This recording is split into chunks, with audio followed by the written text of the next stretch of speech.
All right, here we go. All right, guys, welcome to my Brother's Keeper channel. Today we have a special guest in Elijah Staley. For you guys who don't know who Elijah Staley is, he was a standout quarterback at my, high school, Wheeler High School. He went on Mississippi State, and then he finished his career as a basketball player at Dalton State, and then he went the route of working for Patrick Ewing at the University of Georgetown. And right now, he is, help me with this, you're a player development for the Trailblazers, right? So yeah, I'm doing video and player development with the Blazers. So it's a lot of different things I'll be doing here. So once again, thanks for being on the show, man. So we're gonna get right into it. So first question we have for you is, how was it competing at the SEC level? I mean, coming out of high school, you was a freak of nature, bro. A 6'6" quarterback. So what made Mississippi State stand out, and how was it competing every day at the SEC level? I mean, it's crazy, honestly. Everybody's good, So I was actually just talking to my friend. He's actually here right now next to me. I was just talking to my friend earlier. We were watching old highlight tapes, and just when you're in high school, you're the best of the best. Obviously, like at Wheeler, you have like everybody's good at Wheeler, especially in basketball. But you're like the best of the best in your area. Then you get to college, and everybody's good. Everybody's who you were. Everybody is, the 4 or 5 star players. So I mean, once you get there, I always tell the story when I first got to school. Like in my head, I'm like, I'm going to Mississippi State. I went there because I could play both at the SEC level. And when I got there, my first workout, like I'm working out with Dak, and I was like, yeah, I'm not ready. Like I seen him, I was like, I'm not ready. He's like an animal, And I was like, yeah. But just being at that level, it just makes you better. You learn different things. But everybody is just elite. You have to up your game, or Sure. you get left behind. So you just said you competed against, the starting quarterback of the Dallas Cowboys. So how was it every day just knowing like, okay, this guy is really good? So what else did you have to like bring to the table to understand like, all right, he may be the guy right now, but at the same time, I'm trying to get on that level as well? It's humbling. You have to learn, so you get there and you realize, okay, he's the guy, so since he's the guy, what can I learn from the guy to be the guy? Gotcha. So you get there, you just see him. I tried to follow him as much as I could in workouts and stuff. Obviously, he was 10 times stronger than I was, so I couldn't keep up all the time. But I mean, you just learn as much as you can. You see how they approach the game. You see how he approaches his days. And you try to just learn from that and try to take that and implement it into your life and into your sports. So coming out of high school, you could have went either route, either for basketball and football. So you took the football route. And then later on in life, you decided you want to come back to the game of basketball. So kind of tell us about what happened on that journey and what made you step back into being that guy for the basketball team, man. A lot of people don't know I hate football. I hated football my whole life since I started playing football when I was 8, and I wanted to quit every year. My parents would never let me quit. There was actually a time where I was ready to quit everything just because I didn't want to play. My parents were like, no, you got to keep playing. But so when I went to Mississippi State, it was because I could play football and basketball. Yeah. I got hurt my freshman year. My sophomore year, I played a little bit.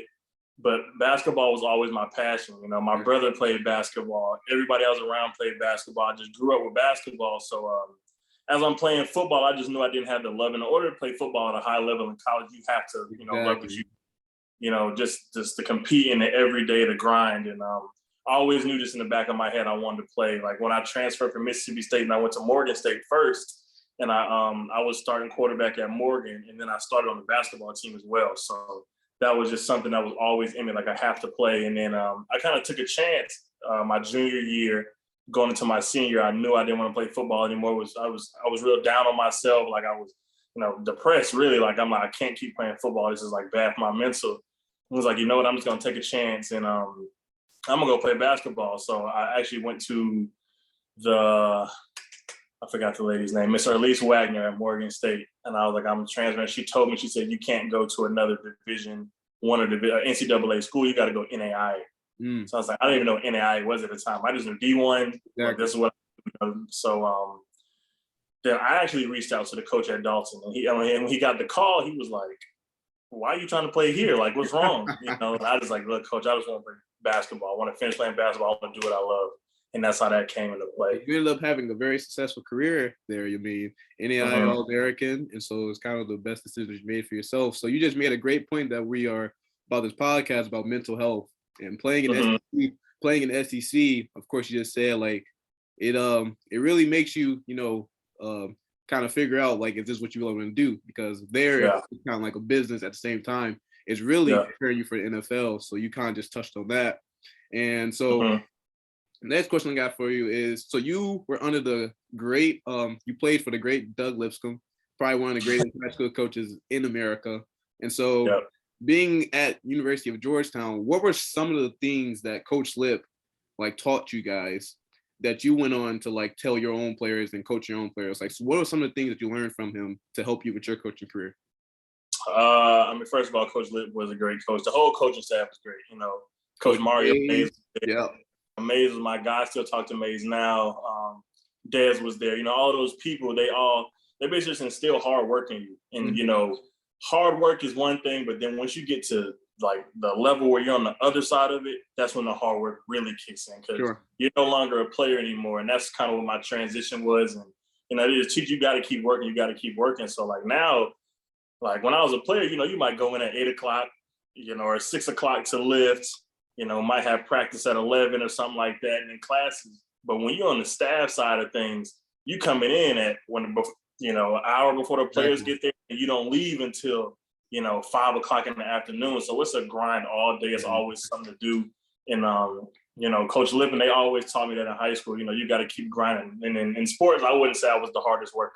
I'll tell somebody that up front. Now, Elijah, don't sit there and tell us that, because seeing you in the stands and seeing what you brought to the Wheeler Nation and stuff like that, you had to be one of the hardest working players. I worked hard, but so I wouldn't say I was the hardest worker, but I worked hard. I knew I was good, and I played with a lot of confidence, so that's what helped me.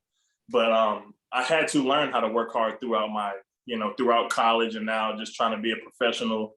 So I mean, it's so many steps to it that I had to learn. And, Coach Lip started there. And then once I get to college, there's, 3 or 4 coaches who like just instilled in me like, yo, Eli, no matter what you're doing, whether you playing basketball, playing football. I worked at AT&T for 2 years, selling cell phones, you know what I'm saying? Like stuff like that. Like you have to work hard. And that was something that I enjoyed at Georgetown, working under Big Pat, but he let me, kind of learn from everybody. Speaking of that, how was it, working for Patrick Ewing? I mean, you got an all-time great Hall of Famer. So was he kind of an asshole, or was he just kind of a easy person to talk to?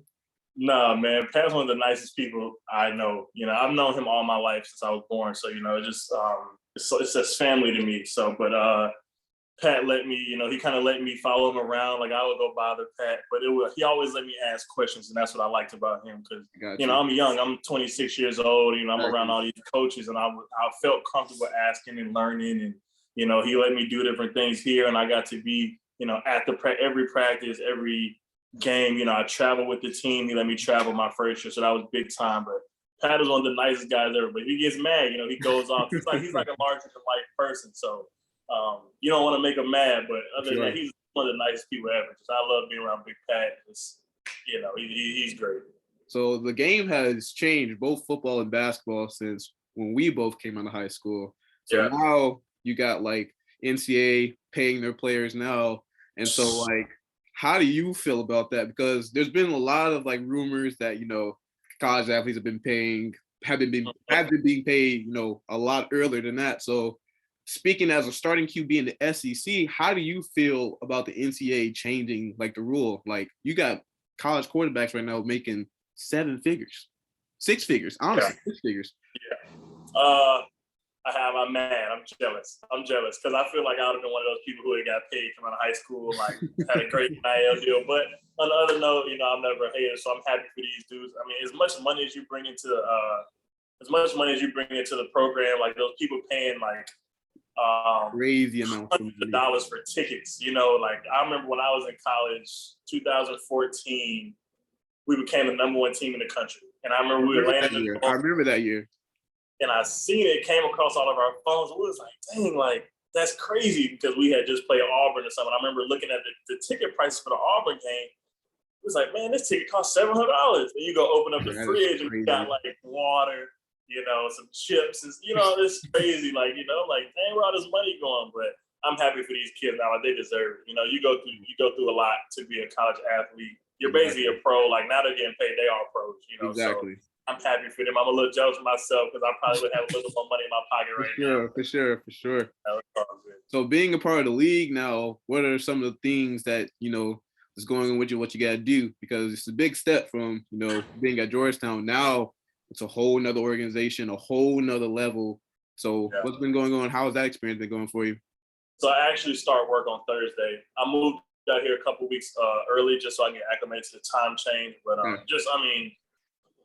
from the time I was interviewing with them, so I did this job came out of nowhere. I was at home one day on the couch and I get a call from the video coordinator.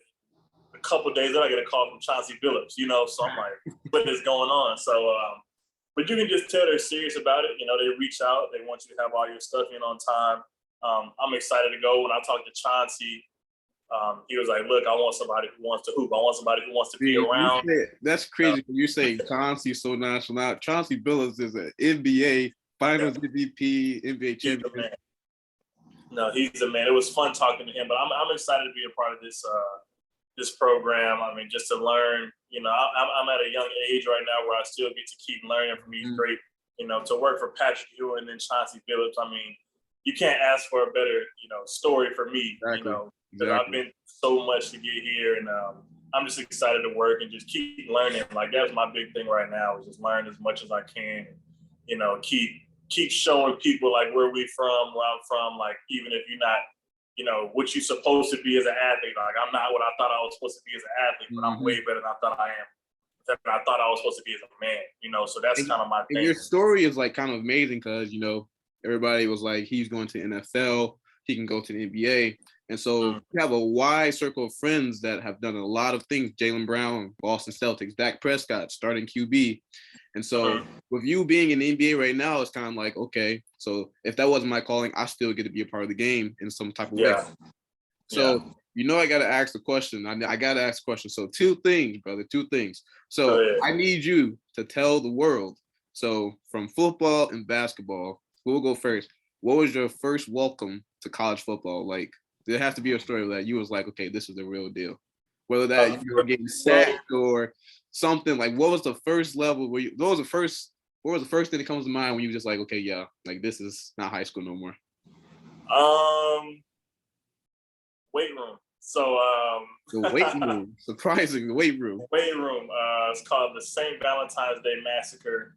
It's a workout we had at Mississippi State. There's 3 workout groups, like 5 in the morning, 6 in the morning, 7. And that workout is the hardest workout I've ever been a part of in my life. And I remember just being in there, and I think I genuinely, like, we was doing leg press, and like, you're doing leg press, and you keep like they're yelling at you, they're punching you, the strength coaches are crazy. And like, I'm not a weight room guy. Like, when I was at Wheeler, I didn't lift weights. I look like this, I look like this. This is what it is, you know. And you get in the weight room in there, and they might have 600-700 pounds on the leg press, but then they add more on there. And like, I remember like shedding a tear, like, bro, this hurt, you know, like, this isn't it for me, you know, like, this is crazy, like, what is going on, like, and you know, that's crazy. But and then once you get out on the field, that's grown men out there. Yeah, it's real deal. Like, it's guys out there 6'5", 6'6", 300 pounds, running 4.6s, and you know, like, I remember one of this is what really got me. So this is on the field where in fall camp my freshman year, Tevez Calhoun is the defensive back. He ended up going to the league for a little while. And I remember he said, we got a freshman back there. I'm going to pick him off.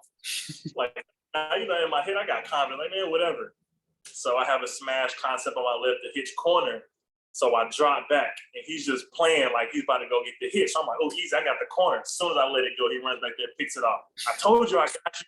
You a freshman, you're not ready. But, you know, stuff like that. So that's what kind of brings, like, okay, these dudes know what they're doing. Like, let me sit back and learn right quick. Let me stop trying to do so much. I mean, that type of stuff is what gets you in practice. So that's the SEC story. So now we can go to the basketball story. There has to be one person, you know, whether that was high school, college, who gave you the work, bro? Where you just like, yeah, I couldn't do nothing about it.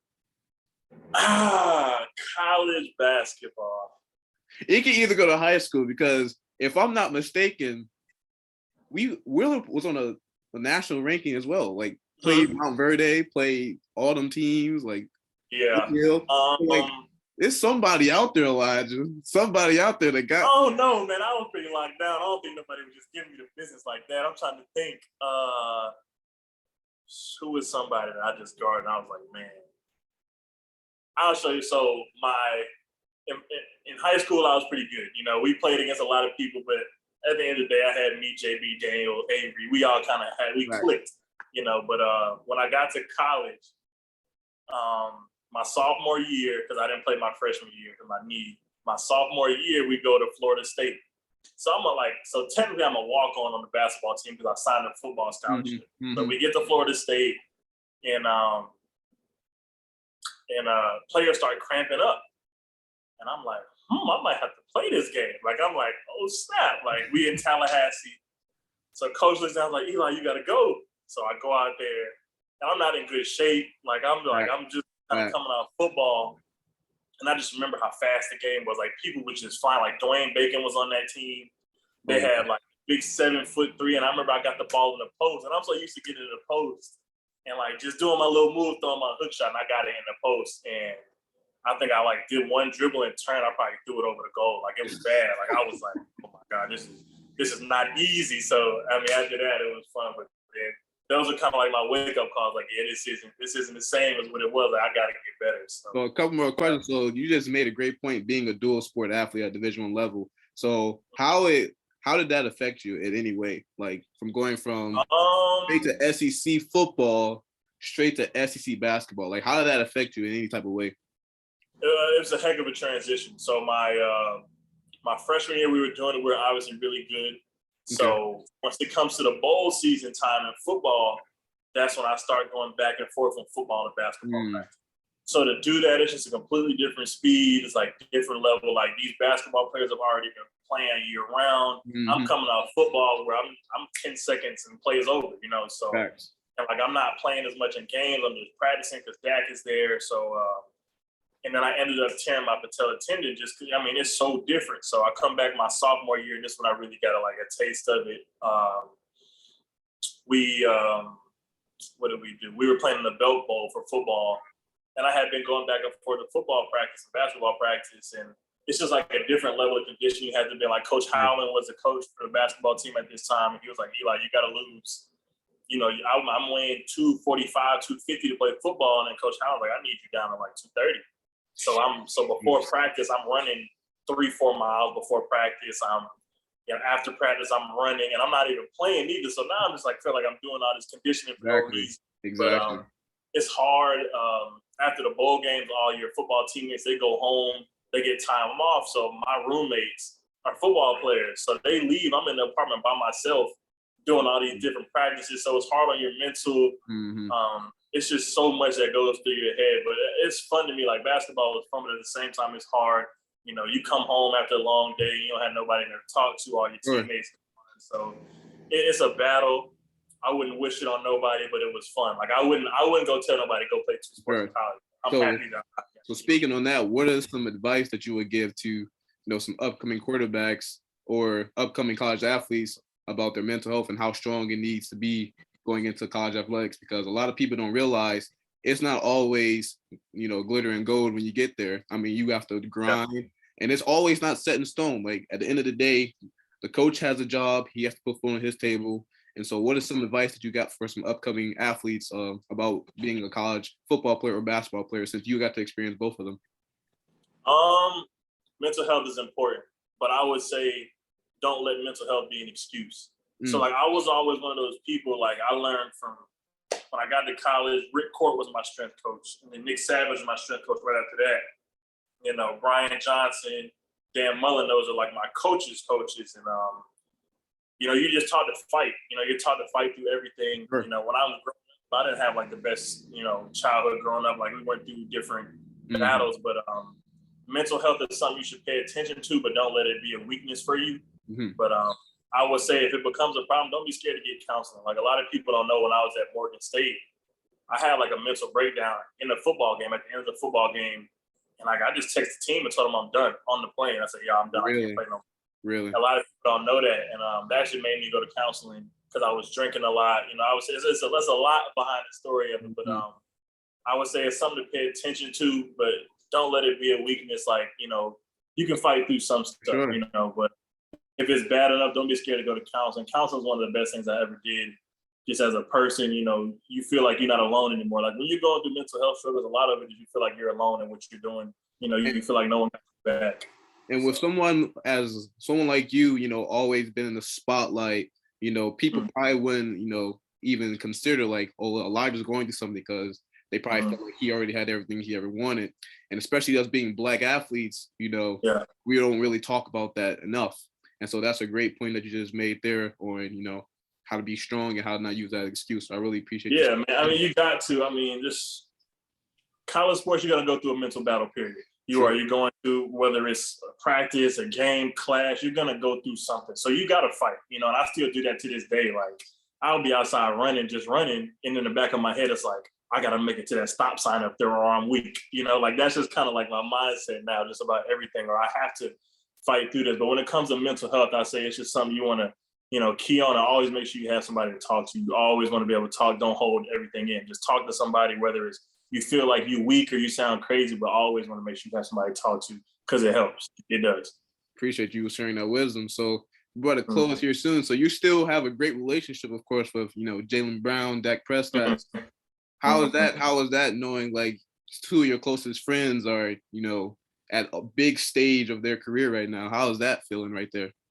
Man, I mean, it's cool. I like you said, I have so many people that I'm cool with at that level. I'm proud of them boys. You know, I can't even like put it in words, you know, like me following Dak when I got to school. Like Dak was actually my big brother on the team. Like when I got to school, it was like, Dak, you're Eli's big brother, just take care. And me and Dak probably talk every day, you know, just on something random, sending some on Instagram. And like when I got the job in Portland, he was one of the first ones to send me a message, like telling me he's proud of me, because he knew what I went through, you know, to go through there. And then JB, you know, JB is Hollywood now. You know, he's all with Kanye and I'm trying to get him a podcast, bro. He man, see the DM.